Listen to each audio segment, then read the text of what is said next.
উনার নামে এই শহরের নাম। বছরের পর বছর সাইয়েদনা আদম আলাইহিস সালাম এবং হাওয়া আলাইহিস সালাম আল্লাহর কাছে ক্ষমা চাইলেন, আল্লাহ ভুল করে নিষিদ্ধ গাছের ফল খেয়েছি, তুমি মাফ করে দাও।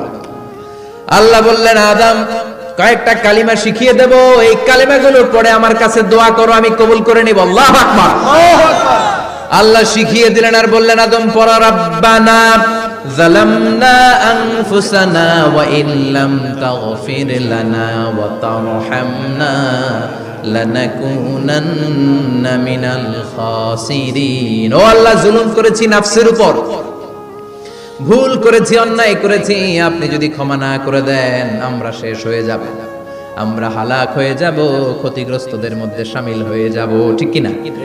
আল্লাহ সাইয়েদনা আদম আলাইহিস সালামের তওবা কবুল করলেন।